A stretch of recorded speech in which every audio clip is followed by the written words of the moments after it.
guys, so welcome back to my channel. So today I'm covering 90 Day Fiance season 7 episode 10.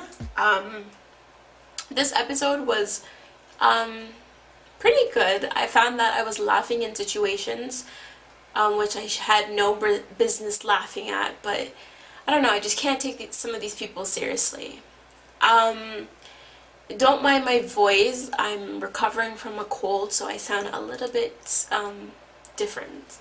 So with that being said, let's get into the first couple. We're gonna start off with Anna and Marcel. So their whole segment was tears, tears, and tears, full of tears. And I don't know, at this point, like, Marcel, you're a grown man. You can essentially make your own decisions, and you've decided to, like you said, choose your mother, choose your family. I didn't understand because he's the only son, he has to listen to them, but whatever, it's in his culture, that's what he has to do. I don't know, he was crying that he didn't want to leave, but he was still leaving even though he didn't have to. It was really funny to me when he would either get down on the floor, get back up, or he'd throw something down and pick it back up, like, and then he was pleading with Anna. I don't understand what he was pleading to her about, because he's gonna leave regardless. And she let him know that it's gonna be over, we can't communicate, don't talk to me again, this is gonna end forever. He's ending the visa process, so it's not like he can just book another flight and come back when he's ready, because he has now, like, voided the process. So that's kind of it with them. Just a lot of crying. Obviously the wedding is canceled.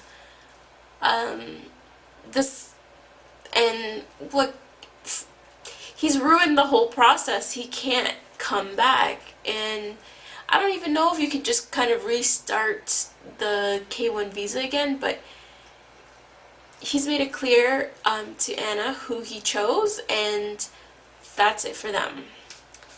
But their segments were just crying on top of crying on top of crying. So next we have Michael and Giuliana. So this episode made me really understand Giuliana more. She explains to Michael's ex-wife, I forgot her name, about her childhood, about the life she lived, and her being a model at 15, and then her being taken advantage of. All of these situations, which are very, very sad. Sorry about that, my battery died. So like I was saying before, I really got to understand where Giuliana's coming from, and I got to learn a little bit about her life, which was very, very hard and very, very sad. And as soon as I heard her tell her story, I was just like, Michael's ex-wife is going to start liking her, because she got to know a little bit about her. And I was completely correct. I think as soon as she heard the story, she was very emotional, she was very understanding, and she became very warm and welcoming to Giuliana. Plus, Giuliana has very nice things to say about her as well. And then it kind of looked like from there they built, or they're starting to build a friendship and a bond. These people are going to be in their paths are going to cross so many times. It's good to be friends, or at least be cordial with your your husband's ex-wife and his children. So I think Giuliana did a really good job of demonstrating that she's not here for the money. And it was kind of cute, the little segment of Michael's ex-wife and Giuliana tag teaming against Michael to be like, girl, you need to make sure that you don't give him all your paycheck, because don't fall for the same mistakes I was doing, and blah blah blah blah. And he thinks that he runs things, but little does he know, blah blah blah. It's really cute seeing them kikiing and getting along, and things of that nature. Giuliana tries on her dress, which is like amazing. It was beautiful. And then at this point, you just kind of have to wait till the wedding. So the next couple I'm going to talk about is Tonya and Sinjin. Jesus, whew. So Tonya comes back, and Tonya and Sinjin didn't resolve the whole I can't make any promises, call you back, I don't know where you are, I don't know what you're doing, and why don't you just give me space type of situation. So they decided to kind of like bury the hatch for now and like enjoy each other's company, which they did for that one night. The next morning, they're driving back from New York to Connecticut, and Tonya starts talking about the future, starts talking about plans, starts talking about things that she wants in life and how she hopes her future to be. And Sinjin is more nonchalant, like, yeah, I kind of think about that stuff. I don't really know my career and I don't know what I want to do. I'll figure it out eventually. With Tonya being a planner was kind of like, what the hell? Like, how am I supposed to think about our future, and my clock is ticking, and we have all these dreams and aspirations, and I want to be able to do them, but I also need someone by my side. She said she was craving stability, which ended up in a whole other argument in the car. And at times they were yelling at each other and things of that nature, and at this point, like, I feel like they're not for each other. I feel like Sinjin is like a free bird. He's very undecided about life, and he needs more, there needs to be more growing up on his part. I feel like also Tonya, she is, I don't want to say overly independent, but she runs her relationship not as a union, as two separate entities, and she has so much things planned out for her future down the road that she's not willing to compromise on anything.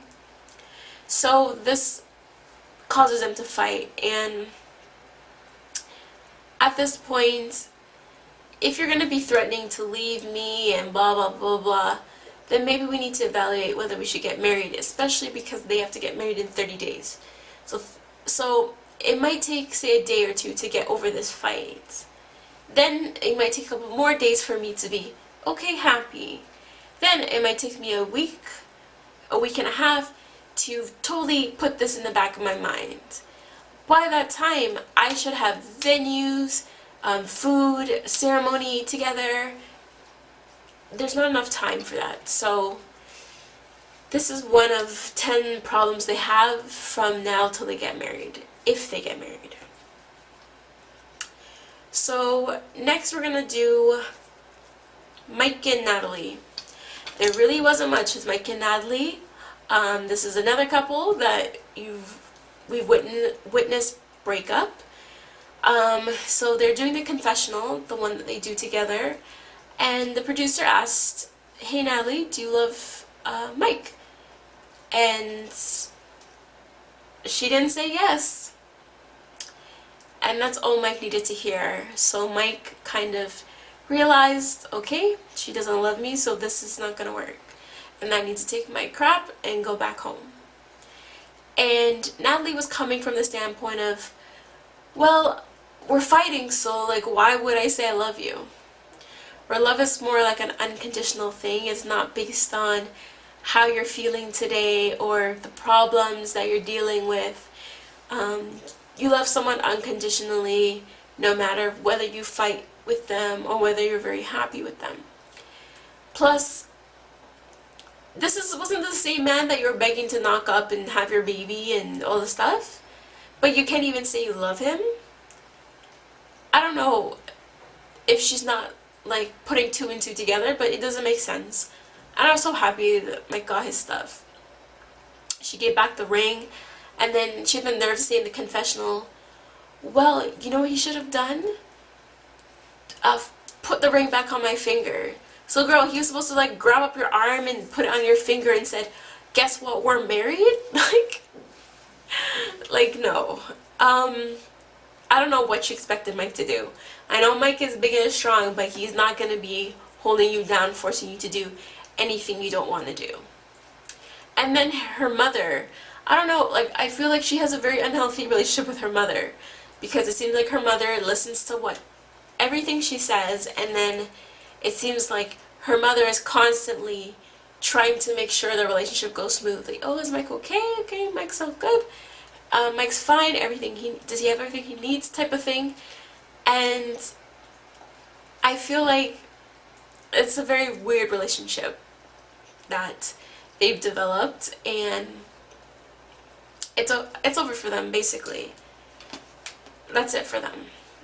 So then we do what's his name, Blake and Jasmine. Their segments had me dying and laughing because Jasmine might like you, okay? Maybe she likes the quirkiness, she likes, I don't know, your unique personality, but she definitely don't like your music. She definitely don't like to watch you perform. She don't like being in a club. She don't like being with your friends. Like, she doesn't like any of that stuff. And I can understand dating someone the total opposite of you, but I feel like she kind of shows like, it's almost like she shows she has no interest in you as a person. Like, okay, fine, you can get rid of the friends, fine, you can get rid of different things like drinking and partying, but it doesn't seem like she likes, I don't know, sometimes it doesn't seem like she likes Blake. But yeah, she didn't like the club. She wasn't really bopping to his music, which, girl, I didn't like his music too. And that's the reason why I don't think I could date a rapper or a singer, because what if I didn't like their stuff? Like, am I obligated to like their stuff because I'm with them? I don't want to feel like I'm lying to them about how I feel about their music. And it seems like she just wants to chill with her sister. She chills with her sister, she eats her unseasoned food, she works out, she drinks water, she's having a grand old time. Like, for her, that's a good time. And I feel like Blake is the complete opposite, and he's gonna have to enjoy a lot of things without his wife, because she's either going to rub everyone the wrong way because they're gonna think that she's standoffish, or she's gonna just want to stay away from everybody because it's not the stuff she participates in. So, I don't know, Blake kind of seemed a little bit delusional in this episode, but we'll see how it goes. And last but not least, we have Angela and Michael. So, Michael is trying to convince Angela that they need to get married in Nigeria to apply for the spousal visa. Angela has told him multiple times she's not trying to get married in Nigeria. So they have the meeting of them coming together, which is very sweet, very nice. Angela always just looks, I don't know, she always looks so sweaty when she comes from the airport. Either way, nice, love each other. He bought her cake. They're gonna have a grand old time. They start kind of fighting instantly because Angela kind of wasn't happy with the response Michael gave to the embassy interview regarding their relationship. They got over that. Michael gave her a beautiful gift. I thought it was so thoughtful, that clock with pictures of themselves. That was so beautiful, so sentimental. And then Angela gave him, I don't know, some like sex underwear or some cheeky lingerie. And then Michael breaks it to her that, hey, I talked to an immigration lawyer here and they advised that we should get married here. Angela's not trying to hear it. Angela's not trying to get married here. But I feel like Michael is slowly wearing her down because she's kind of realizing the severity of the whole relationship, where he's right. Time is not on their side. Age is not on their side. It's kind of a do or die type of thing, because they could technically be starting from square one in 18 months, 2 years. That's not going to look good for what they want for themselves, which is a baby. So we'll see what happens there. So it looks like the season is finally coming to an end. We're starting to now see the weddings and see all that stuff happen. I'm so glad. I feel like it was nice getting this 2-week holiday break, but I feel like it's been dragging on. I'm ready to see the new season. The new season seems very, very entertaining.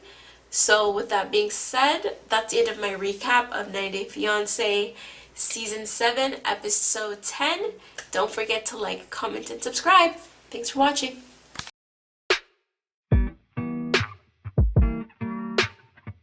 Yeah, yeah, yeah, yeah.